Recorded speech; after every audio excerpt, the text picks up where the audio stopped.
Hoy nos despertamos con un nuevo comunicado de los compas del EZLN, lo publicaron hace un rato y de hecho retoma gran parte de otro comunicado que leyeron y que publicaron también aquí en su web en el año 2009. Este otro comunicado del año 2009 yo lo tengo aquí completo en el canal, lo subí no sé en qué año, pero si ustedes se van al buscador del canal y colocan ahí Palestina, lo van a encontrar, porque es pues muy actual y es gran parte de lo que se nos advertía que iba a pasar si no se hacía nada con este tema tan terrible de la guerra allá entre Palestina e Israel. Dice el comunicado, que está firmado por cierto por el Submoy, octubre del 2023. Hace casi 15 años en nuestra palabra se advirtió la pesadilla. Fue en un semillero y fue por la voz del finado Submarcos que hablamos. De siembras y cosechas, enero de 2009. Tal vez lo que voy a decir no venga al caso de lo que es el tema central de esta mesa, o tal vez sí. Hace 2 días, el mismo en el que nuestra palabra se refirió a la violencia, la inefable Condoleezza Rice, ¿se acuerdan de esta mujer? Funcionaria del gobierno norteamericano, declaró que lo que estaba pasando en Gaza era culpa de los palestinos por su naturaleza violenta. Los ríos subterráneos que recorren el mundo pueden cambiar de geografía, pero entonan el mismo canto. Y el que ahora escuchamos es de guerra y de pena. No muy lejos de aquí, en un lugar llamado Gaza, en Palestina, en Medio Oriente, aquí al lado, un ejército fuertemente armado y entrenado, el del gobierno de Israel, continúa su avance de muerte y destrucción. Los pasos que ha seguido son hasta ahora los de una guerra militar clásica de conquista. Primero, un bombardeo intenso y masivo para destruir puntos militares neurálgicos, así les dicen los manuales militares, y para ablandar las fortificaciones de resistencia. Después, el férreo control sobre la información. Todo lo que se escuche y vea en el mundo exterior, es decir, externo al teatro de operaciones, debe ser seleccionado con criterios militares. Ahora fuego intenso de artillería sobre la infantería enemiga para proteger el avance de las tropas a nuevas posiciones. Después será el cerco y sitio para debilitar a la guarnición enemiga. Después el asalto que conquiste la posición aniquilando al enemigo. Después la limpieza de los probables nidos de resistencia. El manual de guerra moderna, con algunas variaciones y agregados, está siendo seguido paso a paso por las fuerzas militares invasoras. Nosotros no sabemos mucho de esto y es seguro, hay especialistas sobre el llamado conflicto en Medio Oriente, pero desde este rincón algo tenemos que decir. Según las fotos de las agencias noticiosas, los puntos neurálgicos destruidos por la aviación del gobierno de Israel son casas habitación, chozas, edificios civiles. No hemos visto ningún búnker, ni cuartel o aeropuerto militar o batería de cañones entre lo destruido. Entonces nosotros, disculpen nuestra ignorancia, pensamos que o los artilleros de los aviones tienen mala puntería o en Gaza no existen tales puntos militares neurálgicos. No tenemos el honor de conocer Palestina, pero nosotros suponemos que en esas casas, chozas y edificios habitaba gente, hombres, mujeres, niños y ancianos, y no soldados. Tampoco hemos visto fortificaciones de resistencia, solo escombros. Hemos visto, sí, el hasta ahora vano esfuerzo de cerco informativo y a los distintos gobiernos del mundo dudando entre hacerse patos, ¿a quién les recuerda?, o aplaudir la invasión, y una ONU ya inútil desde hace tiempo sacando tibios boletines de prensa. Pero esperen, se nos ha ocurrido ahora que tal vez para el gobierno de Israel esos hombres, mujeres, niños y ancianos son soldados enemigos, y como tales, las chozas, casas y edificios donde habitan son cuarteles que hay que destruir. Entonces seguramente los fuegos de artillería que esta madrugada caían sobre Gaza eran para proteger de esos hombres, mujeres, niños y ancianos el avance de la infantería del ejército de Israel. Y la guarnición enemiga a la que quieren debilitar con el cerco y sitio que se está tendiendo en torno a Gaza no es otra cosa que la población palestina que ahí vive.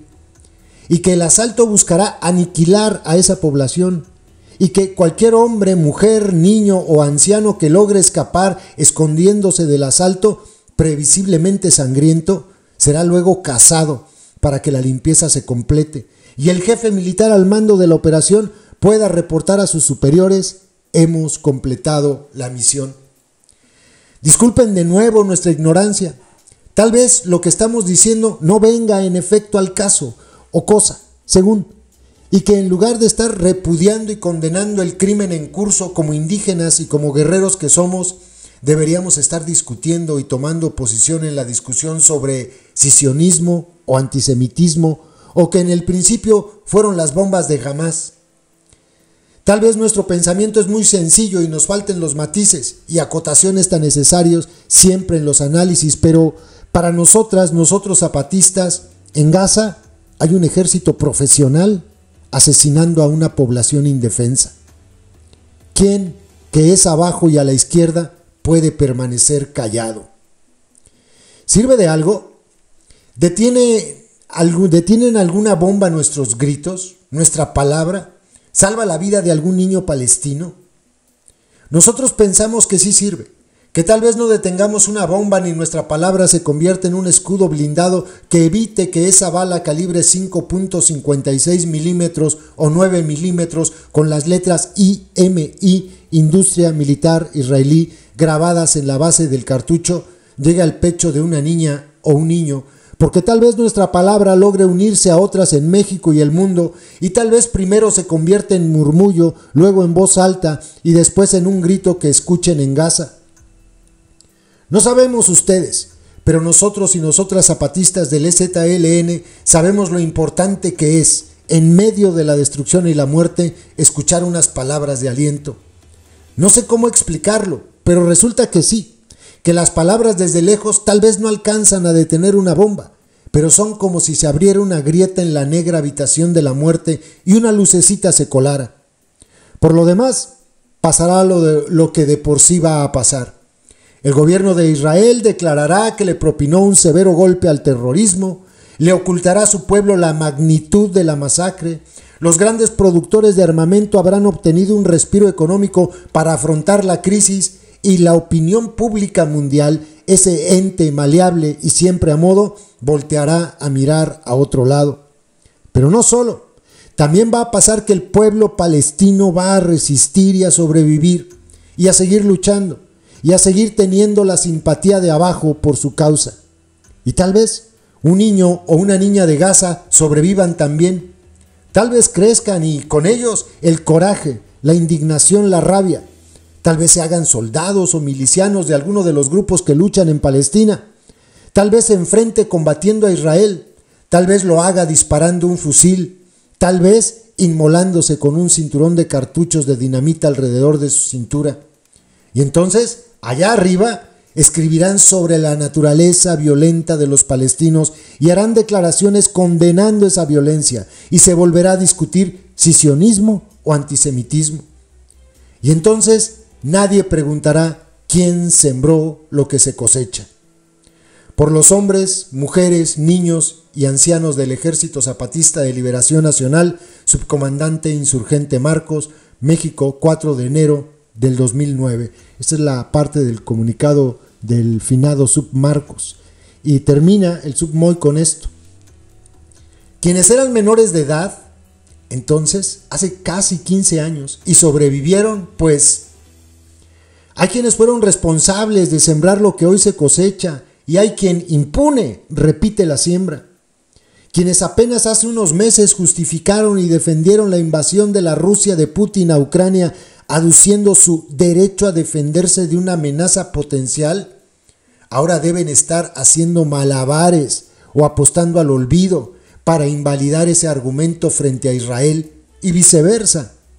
Hoy hay en Palestina e Israel y en todo el mundo niños y jóvenes aprendiendo eso que enseñan los terrorismos, que no hay límites, ni reglas, ni leyes, ni vergüenzas, ni responsabilidades. Ni a Hamás, ni Netanyahu, el pueblo de Israel previvirá, el pueblo de Palestina previvirá, solo necesitan darse una oportunidad y empeñarse en ella. Mientras tanto, cada guerra seguirá siendo solo el preludio de la siguiente, más feroz, más destructiva, más inhumana. Desde las montañas del sureste mexicano, Subcomandante Insurgente Moisés, México, octubre del 2023. Hace 15 años y el texto es tan actual porque sigue pasando. Hay una guerra de exterminio en Gaza perpetrada por el gobierno israelí, ahora al frente de Netanyahu, y eso es lo que los medios no quieren ver, no les interesa. Y que no se confunda nadie que haya escuchado el video y lea el comunicado. Es muy claro lo que dicen. Ni Hamás ni Netanyahu. Que quede claro. Saludos, compas.